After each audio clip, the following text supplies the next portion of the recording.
Terminamos. Gloria a Dios. Bueno, pueden tomar asiento, iglesia. Después vamos a estar orando por los pedidos. Al finalizar la reunión, vamos a estar orando por todos esos pedidos que nos han dejado aquí.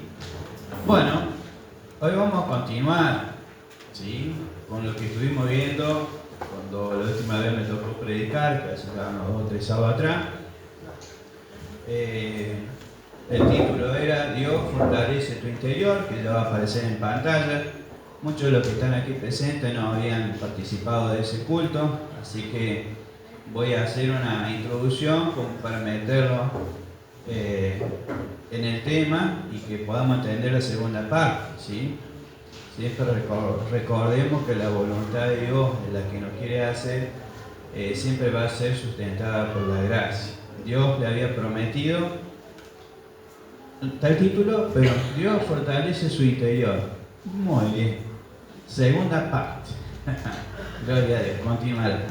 Bueno, ahí nomás para ganar tiempo, porque bueno, para poder desarrollar toda la segunda parte, pastora, póngame en Éxodo 33, 50. ¿Sí? Y vamos a estar leyendo Éxodo 33, 50. No, perdón, números, Deuteronomio 75, 7, 1 del otro.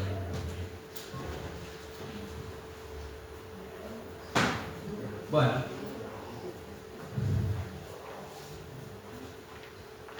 cuando todos lo encuentren, me dicen amén.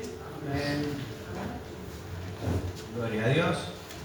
Y si no, anoten, hay muchos versículos que para poder ir más rápido, anótenlo. Después ustedes de última lo leen en casa. Recuerden que siempre la palabra tiene que estar apoyada por la misma palabra. Me refiero a palabra al mensaje. Introducciones acerca de la tierra prometida. Dice: allí en las llanuras de Moab, cerca del Jordán, a la altura de Jericó, el Señor le dijo a Moisés: habla con los israelitas y dile que, una vez que crucen el Jordán, entren en Canaán, deberán expulsar del país a todos sus habitantes y destruir a todos los ídolos e imágenes fundidas que ellos tienen. Ordénales que arrasen todos sus santuarios paganos. Vamos al 53. Y conquisten la tierra y la habiten, porque yo la he dado a ellos como heredad. La tierra deberán repartirla por sorteo según sus clanes. La tribu más numerosa recibirá la heredad más grande, mientras que la tribu menos numerosa recibirá la heredad más pequeña. Todo lo que toque en el sorteo será de ellos, recibirán su heredad según sus familias patriarcales. Pero si no expulsan a los habitantes de la tierra que ustedes van a poseer, sino que lo dejen allí, esa gente le causará problemas, como si tuvieran clavadas astillas en los ojos y espinas en los costados. Entonces yo haré con ustedes lo que había pensado hacer con ellos. Bueno, miren, bendición, porque nos ha saludado. Entonces ustedes miren la promesa que le había dejado el Señor, para ir redondeando y acelerando un poco lo que habíamos comentado en el culto anterior. Dios le había dado un mandato a su pueblo, porque aún no era constituida la nación, que era la de sacar todo, ¿sí?, esas personas que estaban ahí habitando en la tierra que Dios le había prometido. Y qué importante que nosotros podamos creer que las promesas de Dios son un amén para nosotros, ¿cierto? Entonces, siempre que en la vida cristiana Dios nos ponga una promesa, debemos confiar que así es. Dios le había dado o le había encomendado esta tarea al pueblo de Israel. ¿Por qué motivo? Porque Dios le había prometido una tierra, pero ahí estaba habitada.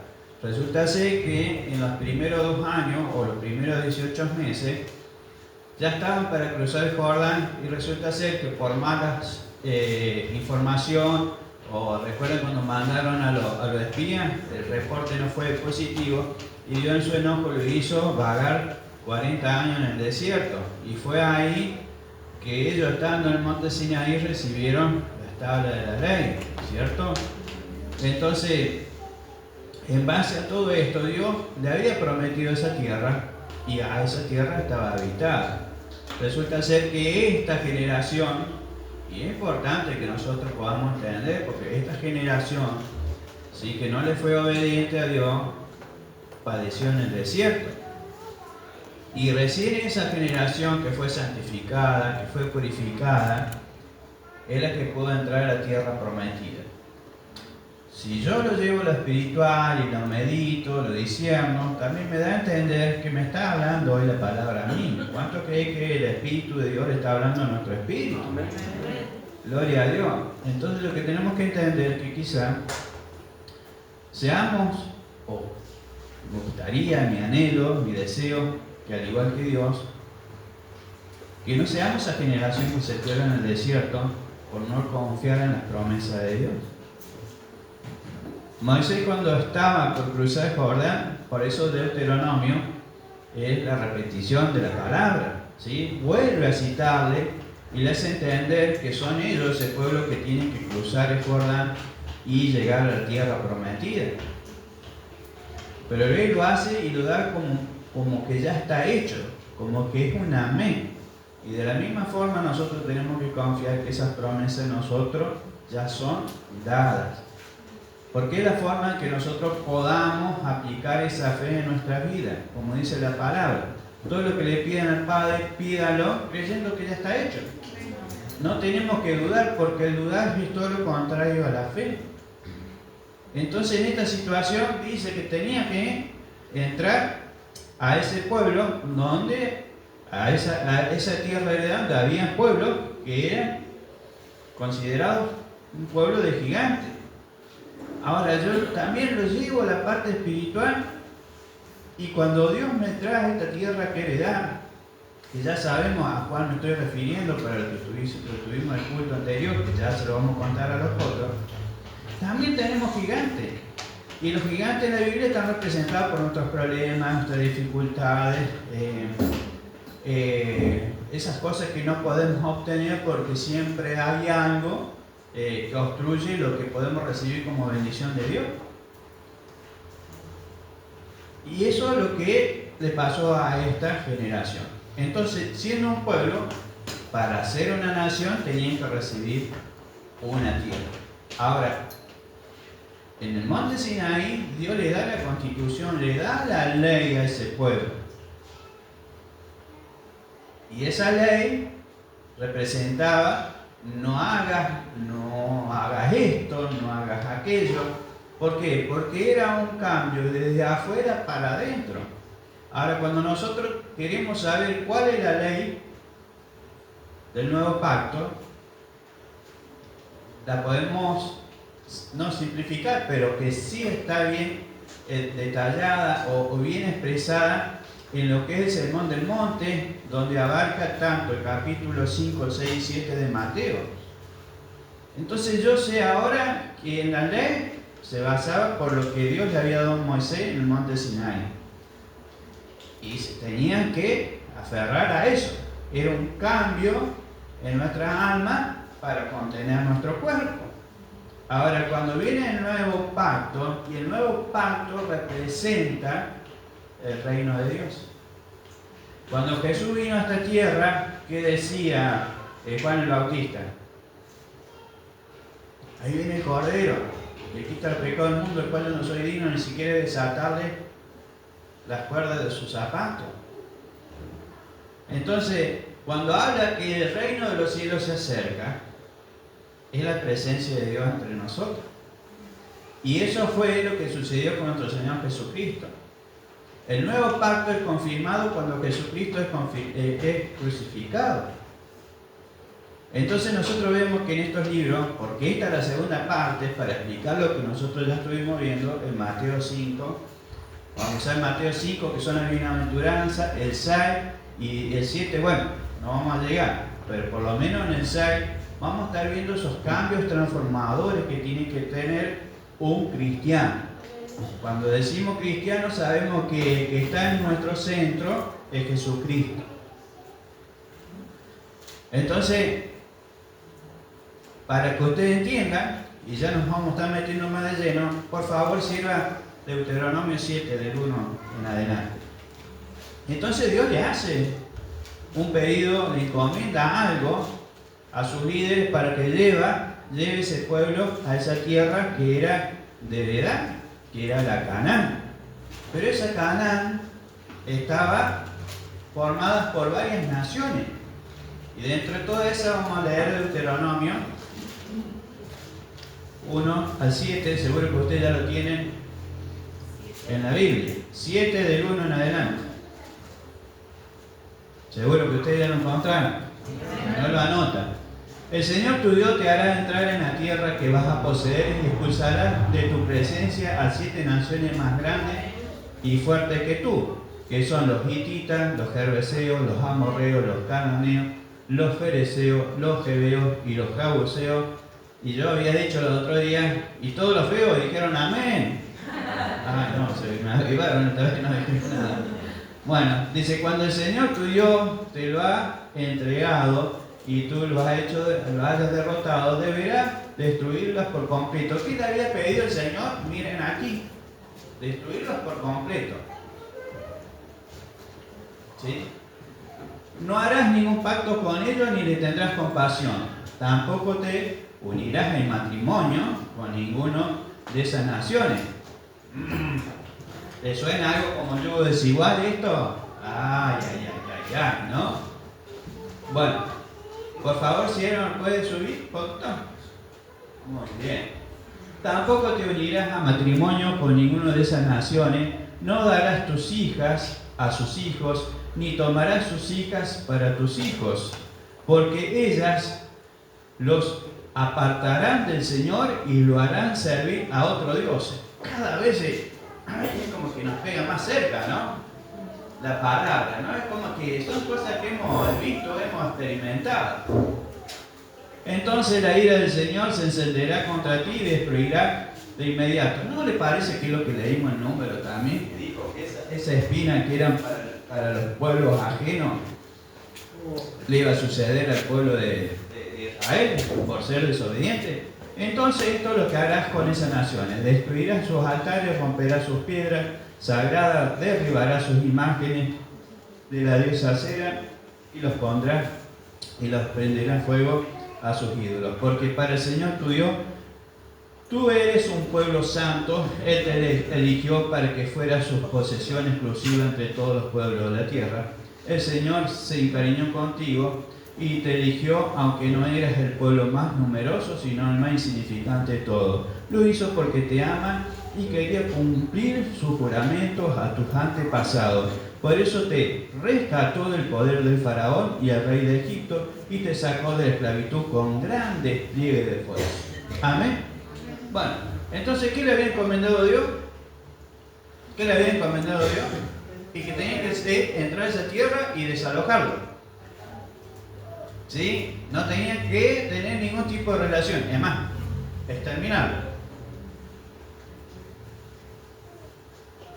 Y porque si no lo hacían, dicen que sus hijas se iban a contaminar, sus hijos se iban a contaminar, iban a empezar a levantar altares a los ídolos. Ahí, si usted ya tiene la parte de Word, póngame que están las 7 naciones, ¿sí? Para ir más rápido. Y ahí estaba la clave, había que destruir todas esas naciones. Yo le había dado un ejemplo práctico. Vamos a suponer que usted tiene una casa y se la han invadido, usted lo tiene que desalojar, viene con una carta de desalojo. ¿Y usted puede desalojar a las personas que están viviendo ahí? Sí, claro que sí. Ahora Dios le dijo que no podían contaminarse con los que estaban al lado. Esto quiere decir que usted no puede desalojar al vecino porque usted tiene autoridad de derecho, o que tiene la autoridad de derecho de desalojar a los que están viviendo ahí. Ahora, vamos a llevarlo más o menos a la práctica. Pensemos que usted desaloja, pero en el fondo tiene 4 o 5 departamentos y todos los que estaban viviendo ahí adelante los ponen allá atrás en el departamento. El centro de congregación va a ser el patio. Los hijos de todas esas personas se van a juntar con su hijo. ¿Qué van a hacer? Y un día, tarde o temprano, sus hijos se van a contaminar con los que estaban allá afuera. Y Dios eso no lo quería. Y Dios no lo quiere. Hoy en día Dios nos pide exactamente lo mismo. No quiere que nos contaminemos. Leímos ahí en el versículo anterior que Dios le decía, ¿no les recuerda esto en yugo desiguales?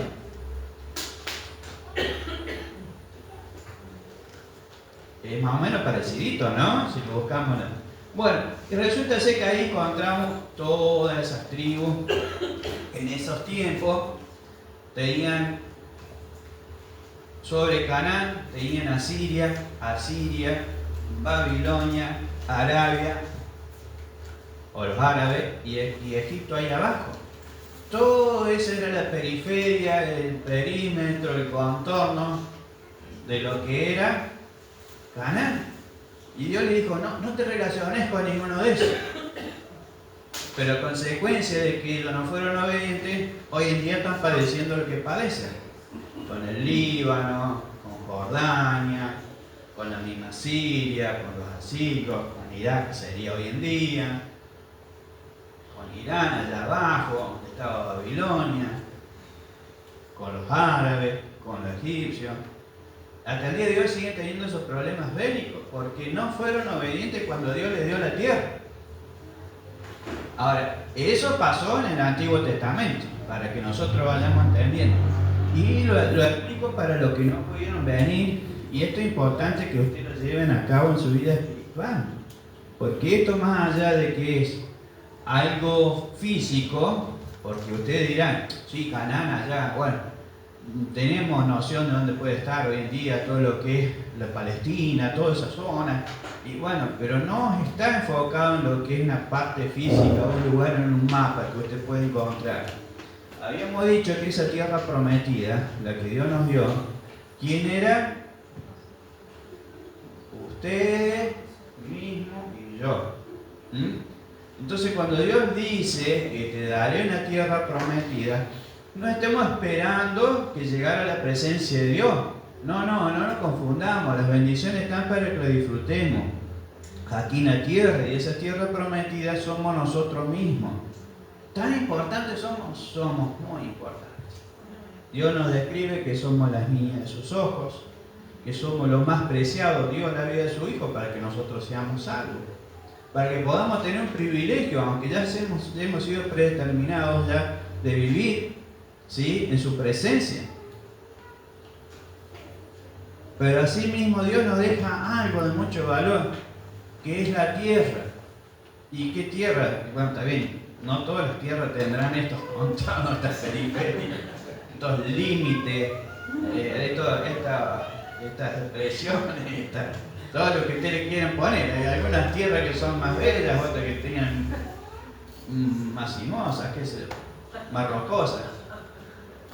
Pero, en definitiva, cada uno de nosotros representa espiritualmente la tierra que Dios nos dejó. Ahora, Él que nos dice que tenemos que despojar a los que habitan en esta tierra, en esta Canaán.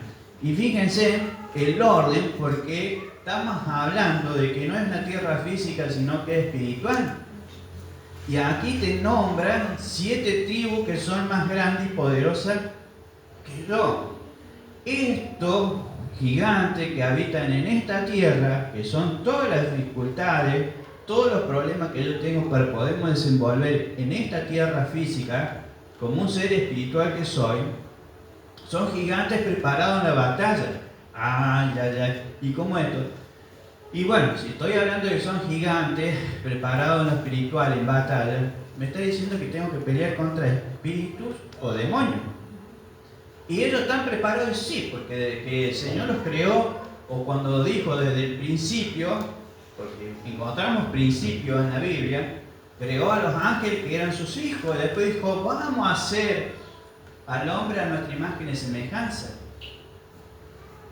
En ese principio Dios había creado esos ángeles, pero no, como le entró la iniquidad, ¿sí?, la maldad a uno, la rebelión, que es Luzbel, vino, se trajo la tercera parte, y con esos gigantes somos los que tenemos que pelear todos los días.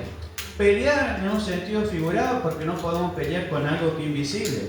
El que pelea por nosotros se llama Jesucristo. ¿Y Él ya los ha vencido? Claro que sí. Cuando fue a la cruz los venció. Y dice que Él los tiene como estrado bajo sus pies. Entonces lo que tenemos que entender nosotros es que esos pueblos que tenemos adentro, que son gigantes, saben pelear. Y tienen estrategias, sí, son nuestras debilidades. Ahora, ¿cuándo yo me hago fuerte? Cuando soy débil en Cristo. Si yo voy con arrogancia a quererlos pelear, no porque yo la capacidad que tengo, la virtuosidad, la preparación que yo tengo, tengamos cuidado. Porque si no va adelante el poderoso gigante, nos van a pegar de acá y de acá y de acá. Entonces es importante que entendamos que tenemos que esta tierra, que es la prometida, desalojarla de todo lo que nos está afectando. Y sí, te afectan y sí, te van a afectar un montón. Miren, en el libro de Josué están bien enumerados o posicionados, como le habéis contado, porque ahí verdaderamente es como trabajan ellos. Usted tiene un principal, tiene gobernadores, tiene potestades y autoridades, y tiene huestes de mandar en las regiones celestiales, y tiene los furiches, que son los que nos vienen, esos están ahí siempre atentos. A veces nosotros hacemos algo para anotarnos, y allá pasan el informe y vienen los asignados para... Bueno, habíamos dicho, los cananeos, recordamos que eran los cananeos, toda la historia. Bueno, ahí opera el espíritu. Súbanmelo, pastores, no voy a redundar en esto, porque si no, no puedo explicar lo otro. Bájame un poquito. Miren, en José 3:10, ahí está bien ordenado, como dice. ¿Cómo dice que están los cananeos, eteos, heveos? Ahí lo tienen a todos. Ese es el orden. Bueno, está bien, no me dice nada, pastor. Bueno, los que no pudieron venir, lo estuvimos describiendo, cuáles eran sus características, cómo funciona en la vida espiritual de cada uno, ¿cierto? Bueno, después tenemos, por favor, los heveos, los eteos, que eran los hititas, que eran el hijo de Canaán. Canaán era hija de Can, y Can era hijo de Noé, y Noé viene de la descendencia de Abraham. Después tenemos los heveos, pueblo que vivían, cada uno con su cosa, Si no, lo vuelvo a explicar, me voy a quedar con la mitad de la otra prenda. Bueno, ustedes tienen ahí bien descrito la función de cada uno de sus 7 espíritus, que son los que están en nuestra tierra, que Dios te la dio como heredad. Ahora, hemos estado hablando muchas veces, y se han impartido incluso prédicas, enseñanzas o talleres, explicando no solo de las características de estos espíritus, sino también en preguntarnos qué identidad tenemos dentro del cuerpo de Cristo. Y muchas veces no estamos identificados, y por no estar identificados tampoco sabemos qué función podemos cumplir dentro del cuerpo de Cristo. Dijimos que muchas veces buscamos erróneamente averiguar qué identidad tenemos. Y qué mejor que buscarlo en la Biblia. La Biblia nos menciona que somos hijos de Dios. En el versículo 11 de Juan 1:11 y después el 12, después si quieren nombramos 13, dice: a los suyos vino, los suyos lo rechazaron, mas los que creyeron y lo recibieron, los que creyeron, lo recibieron, le dio el derecho, potestad, autoridad de ser hecho hijo de Dios, ¿sí? Porque estos no nacieron por deseo de varón y voluntad de hombre, sino de Dios, ¿sí? Entonces ya tengo una identidad, soy hijo de Dios. La palabra nos da muchas características, ¿sí?, de quiénes somos nosotros.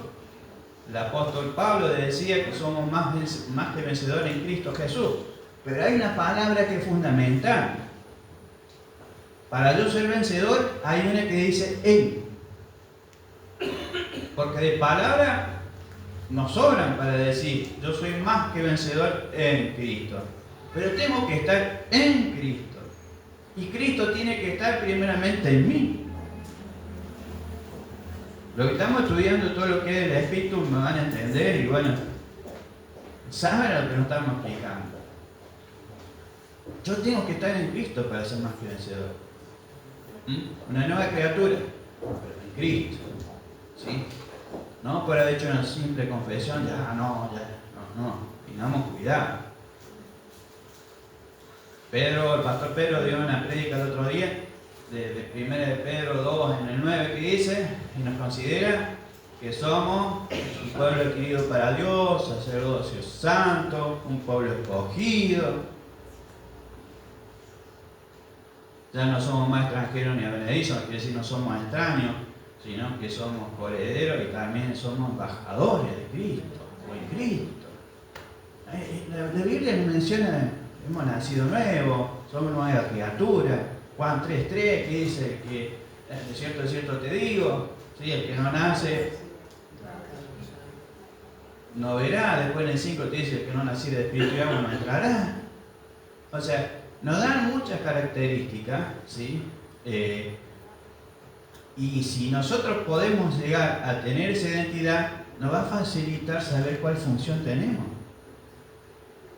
Efesios 4:11 dice la palabra, dice, porque la uno ha designado, él mismo, refiriéndose a Dios, algunos designó apóstol, otro profeta, otro evangelista, otros pastores y otro maestro de la palabra.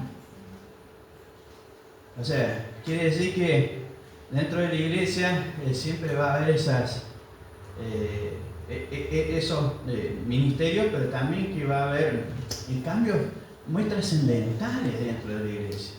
Porque usted va a entrar como una ovejita y usted pues ya no es ovejita, va a ser o siervo, que fue una ovejita, después va a ser un hermano de Dios, va a ser un águila, un león, un guerrero. ¿Se dan cuenta? Pero hay algo que tenemos que entender, y esto es fundamental, que lo hemos explicado, y que decíamos que teníamos que ser rey y sacerdote. En el libro 1 de Apocalipsis 4 y 5 nos habla de que nosotros somos reyes y sacerdotes. Y habíamos explicado que el ser rey y sacerdote tiene que ser algo que tiene que ir. Ahora, un rey tiene que tener un territorio. Y usted me dirá, la única tierra que tengo está acá, como es el dicho. No, usted tiene una tierra. Porque todo lo que venimos al camino de Dios, Dios nos da una tierra. Y es la tierra heredada.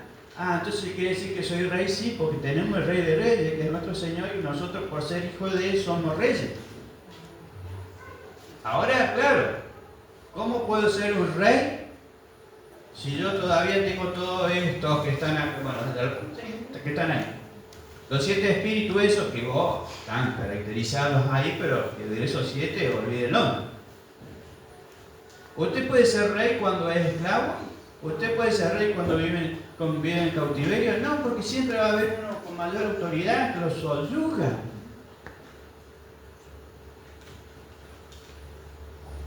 Entonces yo para ser rey y sacerdote necesito tener una tierra conquistada. Es la única forma. Y usted cuando es rey, usted tiene autoridad, poder y dominio. ¿Qué hace un rey? Gobierna. Pero si no puedo conquistar la tierra que me dieron, ¿puedo salir a las otras naciones a conquistar? Hechos 1:8. Recibirán poder cuando venga sobre vosotros el Espíritu Santo y me serán de testigos en tu casa, en las periferias, o sea, los vecinos, ¿sí? A las naciones al lado y hasta los confines del mundo. Pero primero tengo que ser rey y sacerdote en mi casa. Miren, cuando Dios creó a Adán, le dio exactamente esta característica de ser rey y sacerdote. Él gobernaba, Dios le dice, fructificar y multiplicar y subyugar la tierra. Quiere decir que tenía autoridad, poder y dominio. Dios te da poder, autoridad y dominio cuando recibí a Cristo. Te da una tierra, ahora tenés que ser rey. Tenés que conquistar esa tierra. Ahora, claro, todos queremos una tierra ya, dame un reinado con toda la limpieza esa. No, hay trabajitos que nos corresponde a nosotros en lo espiritual.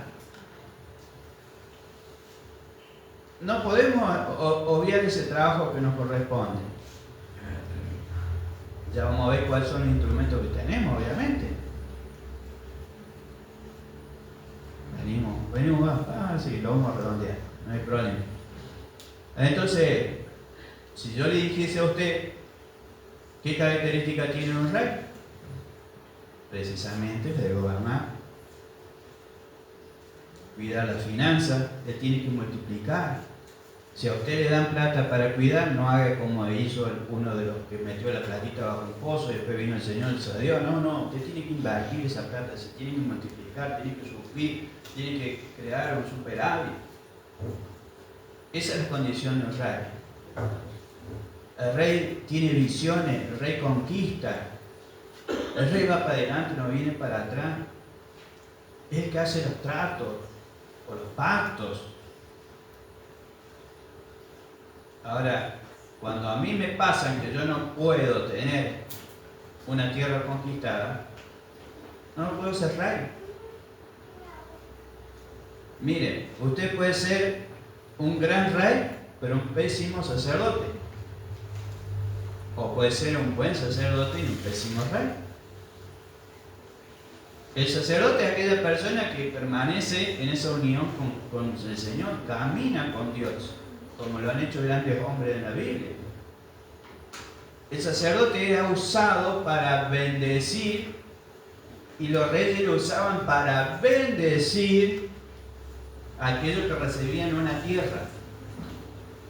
Bueno, eso yo lo hablo creyendo que ustedes ya me han entendido. ¿Ustedes son sacerdotes o no son sacerdotes? Usted tiene la capacidad y la autoridad de bendecir. ¿A quién? Al que ha recibido una tierra de heredad. Cuando usted va y predica y esa persona recibe a Cristo, usted tiene que ungir a esa persona. Porque usted al ungir a una persona, esa persona puede cambiar su futuro. Porque usted le ha hecho conocer al Rey de Reyes y al Señor de Señores. Lo primero que Dios va a venir y nos va a preguntar, ¿qué hiciste con tus hijos?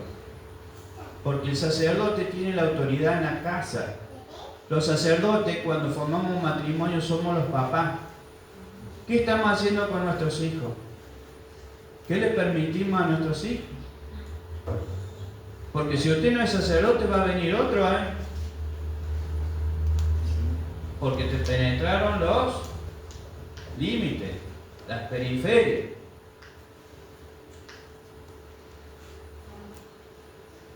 Ahora, si Dios te va a dar la herramienta y esta noche te la va a explicar cuáles son, pongámosla en práctica, no dejemos que los vecinos nos traigan consecuencias y nos aparten nuestros hijos. Perdón, también nos pueden apartar a nosotros. Porque tenemos que estar alerta. Un rey tiene que tener sus escuadrones preparados.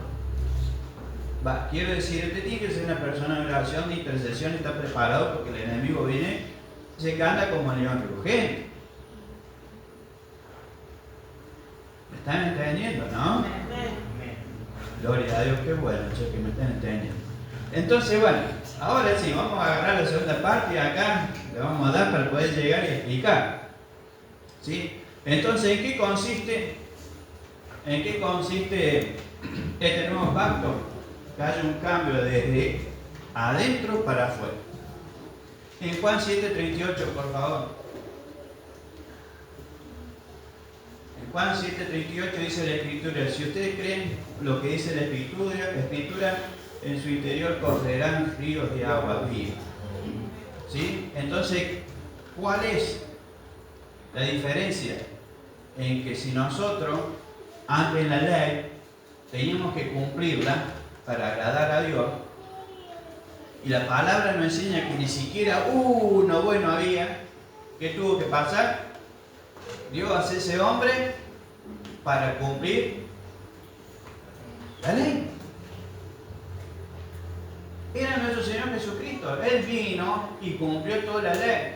Por eso cuando Él estaba con sus discípulos venían los fariseos y los escribas y le preguntaban.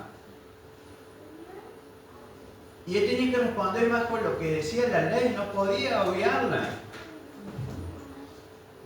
Y ustedes dirán, ¿cuál es el primer mandamiento? Y seguimos todavía porque el Señor Jesucristo lo presentaba, que dice, amarás al Señor, tu Dios, con todo tu corazón, con toda tu mente, y con todo tu ser, espíritu, alma y cuerpo, toda tu fuerza. Ese es el primero y el más importante. Pero después el Señor resume los otros 9 diciendo, y amarás al prójimo como a ti mismo. Pues tú imagínense si Jesús le hubiera dicho, no, el primer mandamiento es amar a Dios porque Él te amó primero. Estaban esperando que Él se equivocara, que infringiera la ley. ¿Y qué decía la ley? Que cuando usted erraba un solo mandamiento de la ley, lo demás quedaba como que no lo hubiese cumplido. Entonces Cristo, estando bajo la ley, Él no podía evadir ningún mandamiento. Él tenía que responder acorde a los mandamientos establecidos en la ley. Por eso dijimos que la ley, uno podía, ¿sí?, decir, no hagas esto, no hagas aquello, no hagas aquello otro. ¿Por qué? Porque te traía condenación si no lo hacías. En cambio ahora bajo la gracia, bajo la gracia es el nuevo pacto, un nuevo pacto que se hizo por medio del derramamiento de sangre de ¿quién?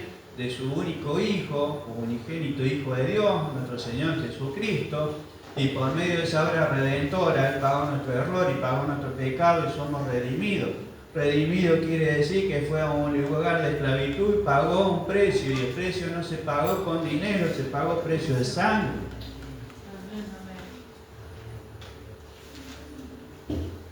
Entonces esa es la diferencia.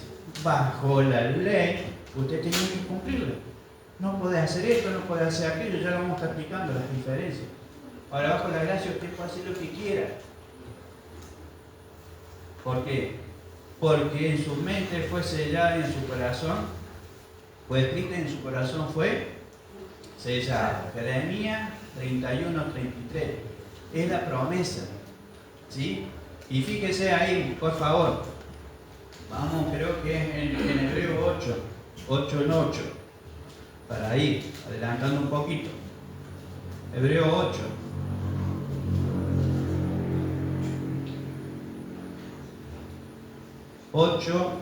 Al 10, al 13 lo vamos a hacer. Qué lástima que no está en Reina Valera, porque una de se pueden ya confundir con lo que yo voy a leer, pero no importa, ustedes si tienen la Biblia abierta me van a saber seguir. Mire, vienen días, dice el Señor, en que haré un nuevo pacto en la casa de Israel y con la casa de Judá. No será un pacto como el que hice con sus antepasados. ¿Cómo era el pacto? ¿Lo hizo con quién? Con el hombre. El primer pacto, ¿sí?, lo hizo con el hombre. Dice, como el que hice con sus antepasados en el día que yo tomé de la mano y lo saqué ¿de dónde? De Egipto. ¿De dónde nos sacó a nosotros? De Egipto. Egipto que representa el sistema, representa el mundo. ¿Y tienen una constitución, tienen una ley? Sí. Si usted mata a alguien, ¿qué le hacen? Va preso ahora. Antes usaban la ley de Italiano, de ojo por ojo y de corriente. Hasta que vino el Señor Jesucristo. O sea, había una ley que te decía, si vos robabas, tenías tus consecuencias. Bueno, acá dice, yo ya que ellos no permanecieron fieles a mi pacto, yo los abandoné, dice el Señor. ¿Cuántos años tuvieron sin la presencia de Dios? 400 años.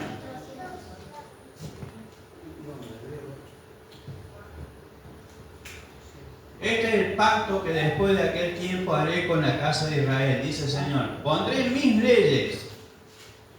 ¿Quién había cumplido las leyes por nosotros? Jesucristo. Por eso, por medio de que Él cumplió las leyes, nosotros somos santos y somos santificados, somos justificados.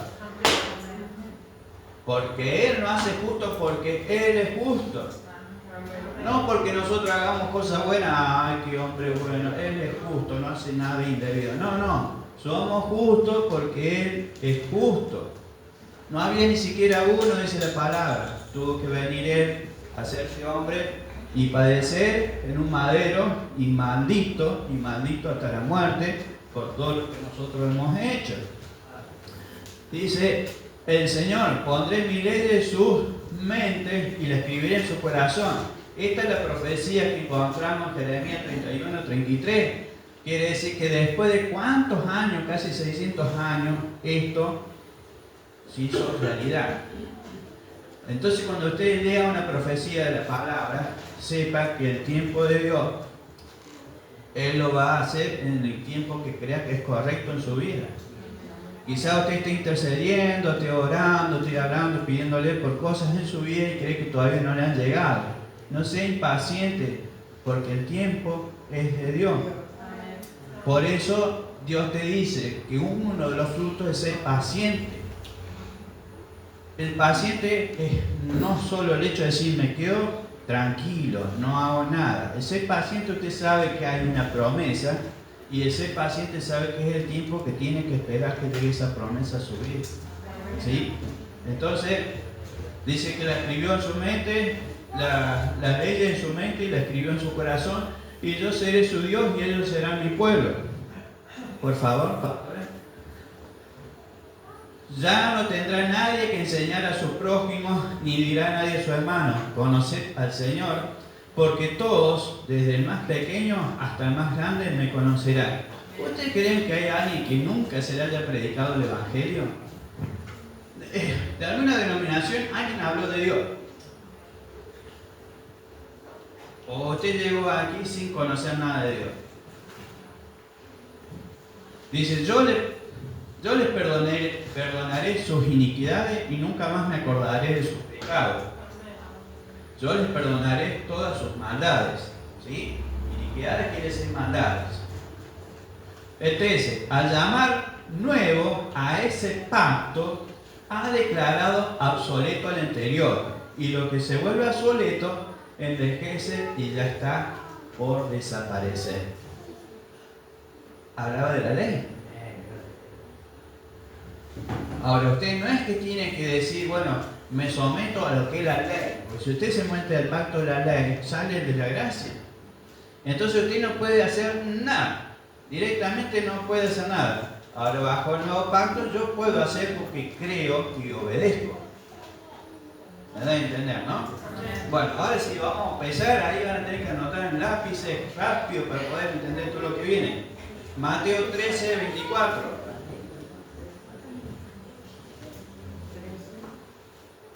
Mateo 13, 24.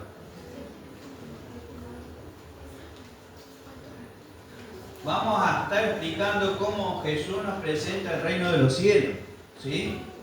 Entonces vayan anotando así. Así llegamos. Dice en el 13:24: un hombre que siembra buena semilla en su campo. Y sigue el versículo. ¿Qué nos está enseñando aquí? ¿Cómo es el reino? Es como cuando un hombre siembra. Usted cuando siembre la semilla queda bajo la tierra, ¿usted la ve? No, es como algo escondido, pero usted sabe que está ahí, en un momento brota. En el versículo 31 del mismo capítulo dice: el grano de mostaza que un hombre sembró en su campo. ¿Qué hizo también el grano de mostaza que hizo? Está dando todas sus parábolas y usted va a darse cuenta cómo Dios nos presenta el reino de los cielos. El grano mostaza, dice la Biblia, que es el grano más chico, aunque bíblicamente en ese momento habrá sido en esa zona el más chico. Hay granos más chicos de mostaza que el grano de mostaza. Ahora, el grano de mostaza dice que es tan chiquito, pero después esa planta, eso termina siendo un arbusto de una medida en la cual hasta las aves pueden anidar. ¿Sí? Después en el 33 dice: la levadura que tomó una mujer y le escondió hasta que fue leudada. Los que son panaderos, que tienen conocimiento, preparan la masa y después usted la leuda, usted ve la masa así, pero cuando viene, ¿cómo está? Adulterada, está con otro volumen.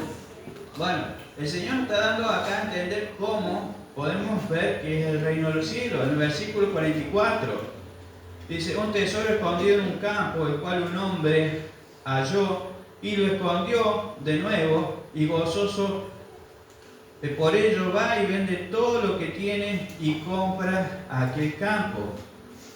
¿Sí? Miren, todas las formas en que nosotros podemos ver el reino. En el 45, un mercader busca buenas perlas. ¿Dónde las va a encontrar? En el lugar más profundo van a encontrar las perlas, ¿sí? En lo secreto. En el 52, y un padre de familia que saca de su tesoro, ¿sí? ¿De dónde va a sacar? De lo más escondido. Yo se lo resumo para que ustedes no estemos, pero son versículos que nos hacen referencia a cómo Cristo nos identifica como es el reino, ¿sí? Entonces, el reino de los cielos, ¿de dónde comienza? O el nuevo pacto, desde nuestro interior hacia afuera.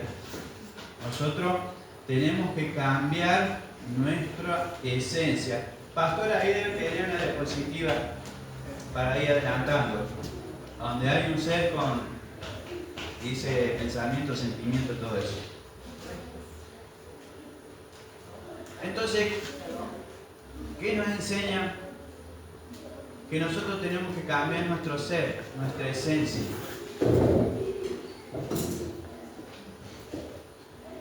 ¿Y cómo lo hago cambiar? Y bueno, no tengo que dejar.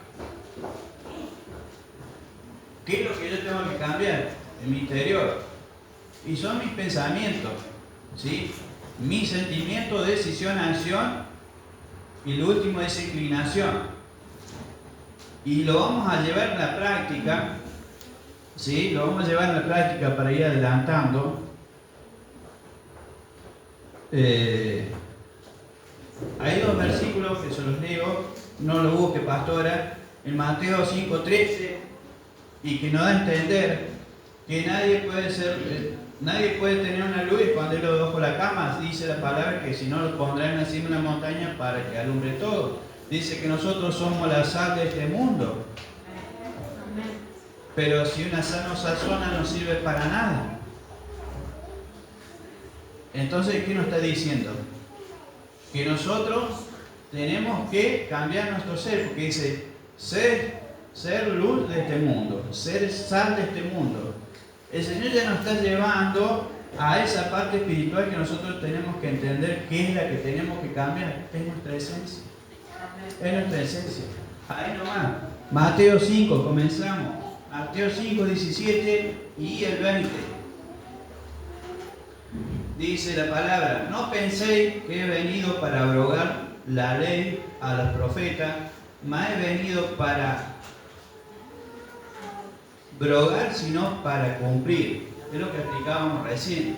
Y el 20 dice: porque os digo que si nuestra justicia no fuera mayor que de lo de los escribas y los fariseos, no entraráis en el reino de los cielos.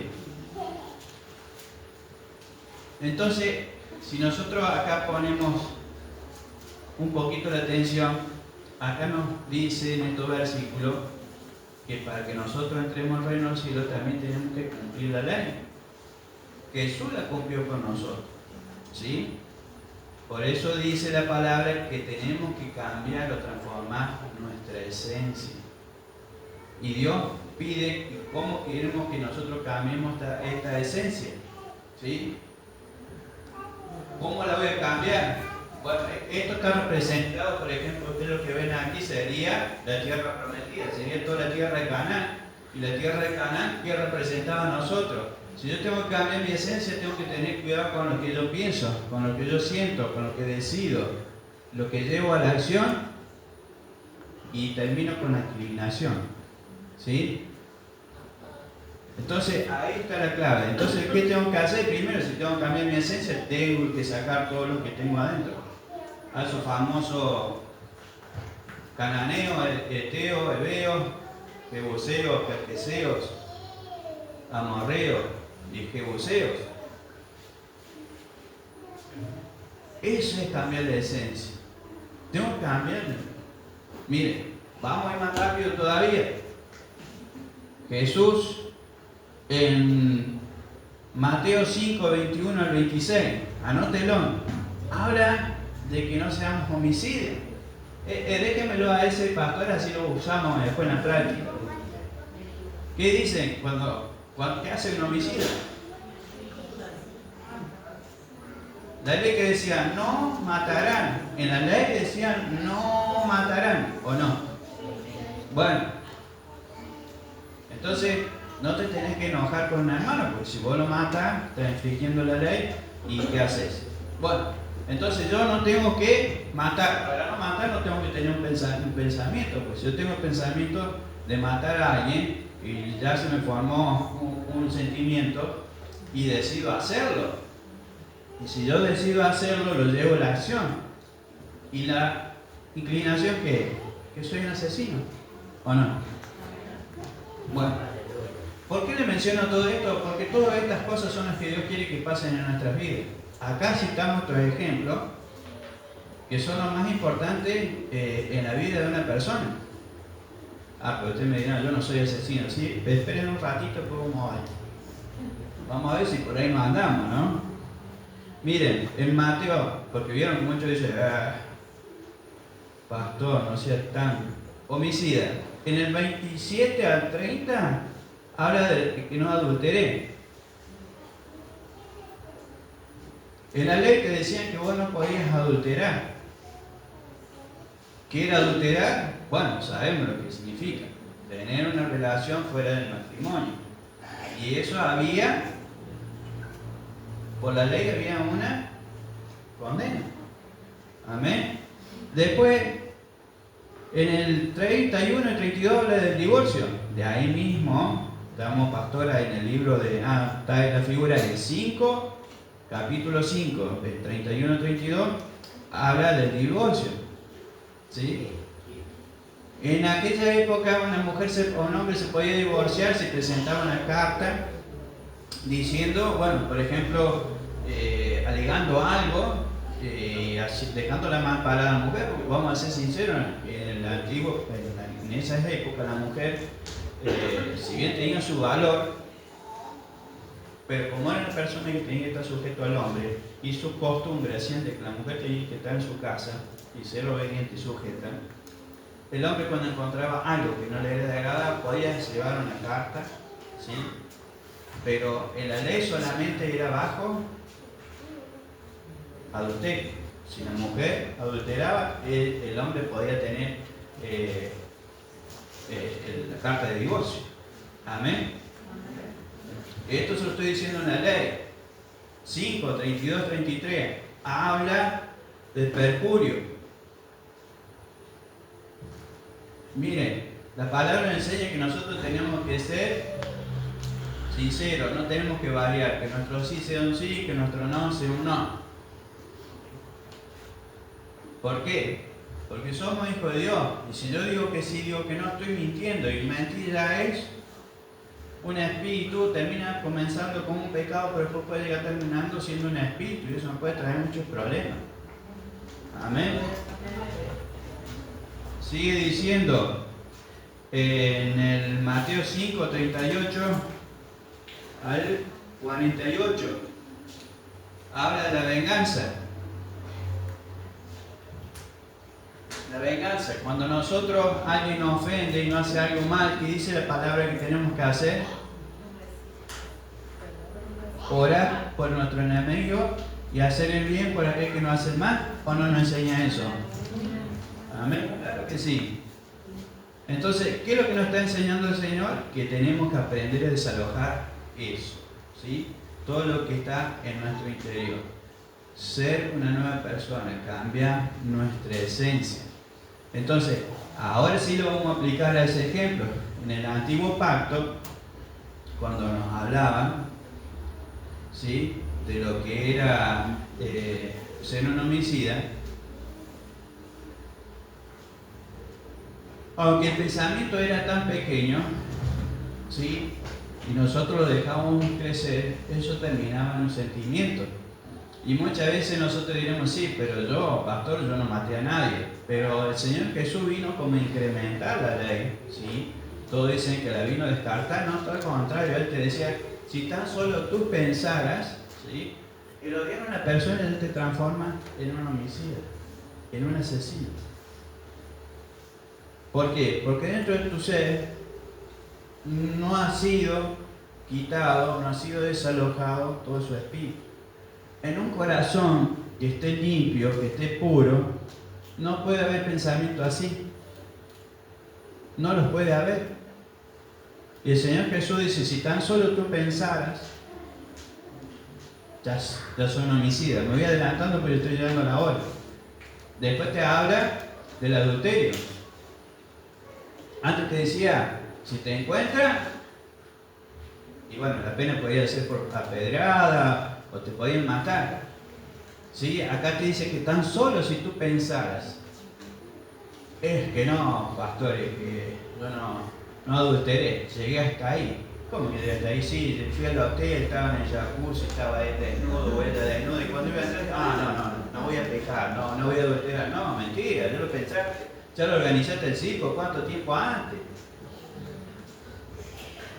Claro, te hiciste la película y después llegaste ahí y dijiste, no. Bueno, y Jesús a eso dice, tienes que cambiar tu ser, porque comenzó con un pensamiento, te hiciste la película con un sentimiento, estoy enamorado, no sé qué sé yo, me quiero sacar las ganas, póngale, y me decido ir a ese hotel y después digo, llego a la acción, me metí que decir que no le gusta el agua, está frío, no me voy. No, mentira, no, es otra excusa. ¿Y qué terminaste siendo? Un adulto. Claro, después también el divorcio, el Señor dice palabras que yo vení, nadie me lo desuna. Claro, pero te querés divorciar porque encontraste defecto a tu pareja. Y empezás a buscarle las mejores condiciones de otra y querías ser un prototipo del hombre perfecto, la mujer perfecta. Y me voy a divorciar, pero Dios, ¿qué te dice? En la ley te decía que si vos nos encontrabas adulterando, te podías divorciar. Acá no, ya es porque siento que no, es un rechazo, no comparto su esencia, su ser. El perjurio ahí y ya. Y después viene la venganza. Porque ahí cuando uno está despechado, uno le dice, ¿sabe quién liga cuando hay un divorcio? Son los chicos. Porque como ninguno quiere ceder, el hombre va a decir pavada de la mujer, que los chicos crecen creyendo que la madre era la peor, o que la madre le dice que el padre es el peor, y los chicos son los que padecen las consecuencias. Amén. Entonces, bueno, está perfecto, pastor. Vamos por 10 minutos más que terminamos. ¿Cómo nosotros podemos cambiar esa esencia? Dios nos da 3 elementos. Anótelo. Tenemos 3 elementos para cambiar esa esencia o ese ser. Que es la oración, el ayuno y la ofrenda. Se los doy porque yo estoy usando todo lo que está en el Sermón del Monte. Le estoy dando todo lo que es el capítulo 5. Vamos bajando por versículos para ir. La ofrenda la va a encontrar en Mateo 6, del 1 al 4, la oración, Mateo 6, del 5 al 15, y el ayuno del 16 al 18. El ayuno, dice la palabra que se encontraba ayunando Pedro, y el Espíritu le dijo, van a venir los hombres de Cornelio, no tenga temor, descienda. En Hechos 10 lo explica este relato. ¿Y por qué? Porque Cornelio estaba orando, ¿sí?, para que se le fuese a predicar el Evangelio y ser salvo él y su casa. Y en eso llegan y buscan a Pedro y dice que él estaba ayunando. ¿Es importante el ayuno? Sí, es muy importante. ¿Por qué? Porque en el ayuno uno sabe cuáles son esos que tenemos adentro de la tierra prometida, que son los que tenemos que renunciar. que son los que nos llevan a que nuestra alma, por medio de ella, ejecute nuestro cuerpo. La ofrenda, la misma palabra dice que le había visto con agrado a Dios, por eso permitió, no porque era Cornelio y puso platita para levantar la sinagoga donde estaba en Capernaum, no, porque era un hombre que ofrendaba y ayudó a la construcción de la sinagoga. Pero era un hombre de oración, creía, tenía fe en Dios. Entonces la ofrenda también sirve como un elemento para cambiar mi ser. Y no digo de la ofrenda solo material, hermano. Usted quiere cambiar su ser. Y usted cree con plata usted va a cambiar. Usted no va a cambiar porque traiga plata a la iglesia. Usted va a cambiar su ser, su esencia, con ofrenda gratas a Dios. Usted tiene que hacer moradas en el cielo. La palabra dice donde el orín no corrompe, ni el ladrón hurta. Y por ahí, como siempre, queremos que te meten la mano. No, usted tiene que hacer cosas que a Dios lo contente, que Dios se goce en usted. La mejor adoración dice que es la obediencia. Dijimos el ayuno, dijimos la ofrenda y la oración. Pero Dios no quiere que seamos como esos que dicen la palabra, que son los que están orando en la esquina, y cuando decimos esquina podemos hacer adentro de la iglesia. Miren cómo ora. Levantan la mano, pegan un grito que todos están mirando cómo ora. No. El siervo dijo, ahí explicaba en Mateo, el siervo cuando dio la meditación, cuando tengas que orar, entra en lo privado, en lo secreto, y el que está en lo secreto te recompensará en público. Cuando nosotros oramos en esa intimidad, Dios responde, te exalta en público. Quiere decir que lo que nosotros vayamos, Dios te va a revelar, Dios te va a dar, ¿sí? Ese rema, ese lavar. Pero lo vamos a lograr. Pero no seamos como esos hipócritas que están en la esquina y pegan gritos por todo. Porque si no, no cambia tu esencia, no cambia tu ser. Yo ayuné. Mire cómo estoy todo. Mire las ojeras, dijo la Eva, papi, déjame dormir, mira las ojeras que tengo. Cuando le vamos al colegio. Le levantamos a decir, dice, papi, mira las ojeras que tengo, déjame dormir. Entonces es lo mismo que cuando nosotros estamos ayunando, sigamos, mira la ojera que tengo, hace 10 días, no doy más. No. Lavate la cara, dice la palabra. No cambia tu esencia, si vos haces para mostrarte con la gente, no. Los cambios no tienen que ser para que me vean. Los cambios son en mi interior, porque las batallas, las guerras espirituales comienzan en nuestra mente. Cuando yo puedo dominar mi mente, el enemigo no puede hacer nada contra mí.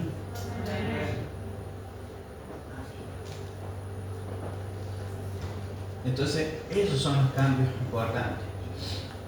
Esos son los cambios importantes. Entonces, tenemos que atesorar eso, ¿sí? Es importante que nosotros podamos. Ahora, está bueno. Ya pude controlar todo lo que tengo acá adentro, me limpié, me vacié, es una tierra que produce leche y miel. Cuando produce tierra, leche y miel, la palabra quiere decir que hay palabra y revelación de Dios en mí. Está perfecto, ya tengo todas estas cositas. Ahora dice que no me contamine con lo que tengo al lado. ¿Sí? No me tengo que contaminar. Entonces tenemos que tener cuidado con lo que tenemos a nuestro alrededor. Mateo 22-23 dice, Mateo 6, 22-23, y ya terminamos. 5 minutitos, y esto van 5 minutitos. Lámpara del cuerpo es el ojo, así que si tu ojo es bueno, todo tu cuerpo estará lleno de luz. Pero si tu ojo es maligno, todo tu cuerpo estará en tinieblas. Así que si la luz que en ti hay es tiniebla, ¿cuántas no serán las mismas tinieblas? ¿Qué nos está diciendo acá? Que tenemos que tener cuidado a nuestro sentido. ¿Sí? ¿Qué no quiere decir este versículo? Tengan cuidado con sus sentidos. ¿Cómo vos vas a permitir que esas que están ahí como pueblos vecinos no te traigan influencia? Con nuestro sentido. Por lo que nosotros vemos, lo que nosotros escuchamos y lo que nosotros hablamos. Usted vino en esta noche y el que pudo recibir se va a ir bendecido. Amén. Gloria a Dios. Que esa bendición le perdure. No que llegue a su casa y empiece a decir, ¿viste cómo el pastor se movía, esa figurita se conectaba y que se apoya en el coso, que se sacaba los lentes porque no ve, que jugaba con la hora? Todo lo que ganó aguantándome una hora lo perdió en una declaración. ¿Por qué? Porque no hay cambio en su interior, no hay un ser cambiado. Su esencia sigue siendo la misma. Sus ojos permitieron que en esa tierra que había sido limpiada sea contaminada. Nos estamos contaminando. Y el diablo, que es cínico, no te deja pasar una, te va a trabajar en esas cosas. Cuando tengas que ayunar, tú sabes lo que tienes que ayunar. Sabemos qué tribu tenemos, si tenemos algunos fariseos, si tenemos amorreos, si tenemos hititas, o tenemos heteos, saduceos. Y Él te va a llevar por ese camino para que tus sentidos se enfoquen en cosas que no tienes que ver. Las podés ver, pero que no te afecten. No dejes que ellos penetren. Ah, pastor, y qué bueno, ¿qué tengo que hacer porque esas cosas no penetren? Bueno, busquemos Mateo 6:33. Mateo 6:33 es la clave. Mas buscar primeramente el reino de Dios y su justicia, y las demás cosas te serán añadidas.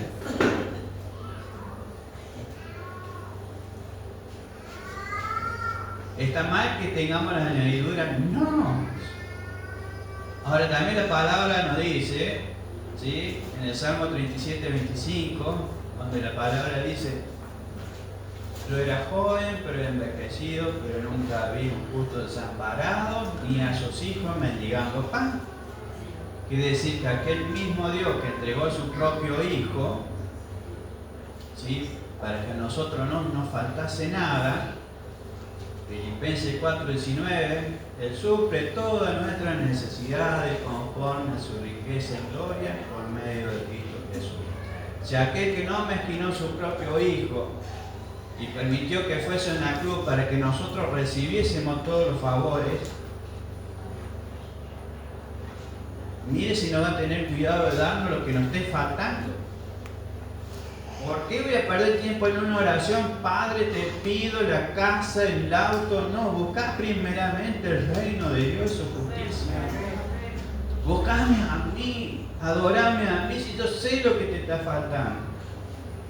Yo sé cuál es tu necesidad. El tema es que cuando nosotros buscamos de las añadiduras, nos estamos olvidando del reino de Dios y su justicia. Pero si usted se olvida del reino de Dios y su justicia, olvídese de las añadiduras. Esto es una ecuación. ¿Sí? Hasta por lógica lo tenemos que entender.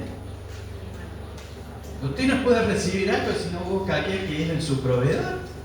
Pero no vaya a buscar por su proveedor, vaya a buscarlo porque es su creador. Porque, su creador es el mismo que mío, creo. Me incluyo. Tenemos que buscar a nuestro creador, a nuestro Señor, a Dios eterno, al Rey de Reyes, al Cristo de la gloria. Sin Él no somos nada.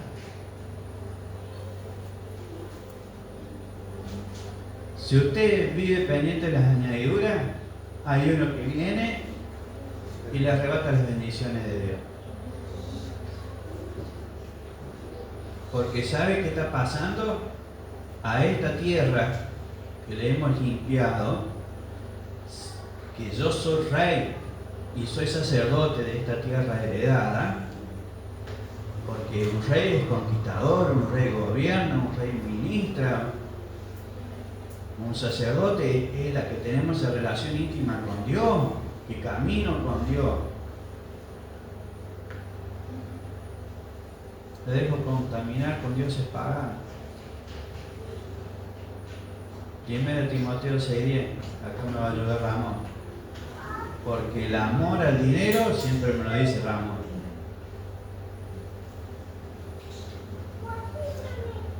El amor al dinero es el peor enemigo que tenemos. Es el que hace que nos enfriemos en la fe, que nos apartemos de Dios y como consecuencia nos trae mucho malestar en nuestra vida.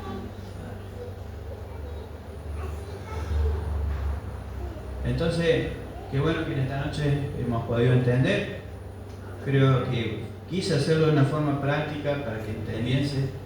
No esperen la tierra prometida allá en el cielo. Usted es la tierra prometida. Usted ya, si la ha conquistado, no se deje invadir. ¿Sí? Nosotros tenemos solo Dios. Los que están ahí afuera tienen dioses, con minúsculas. Ellos levantan altares a dioses. El altar de nuestro Dios está acá. Cuando nos habla Isaías 6, lo vi en un trono alto, sublime, sentado mi Dios. Lo tenemos sentado aquí en nuestro corazón. Es el Dios soberano de nuestras vidas. Es el que está en control. Gloria a Dios. Bueno, si me han entendido, los invito a que ahí donde están, si se quieren poner de pies, le vamos a estar adorando al Señor y le vamos a estar declarando con nuestra boca que somos más que vencedores en Cristo Jesús, porque Él ya conquistó esta tierra. Él ya lo desalojó. Pero yo tengo que tomar esa promesa y creer. Le vamos a dar las gracias, Señor, porque nos ha hecho rey y sacerdote.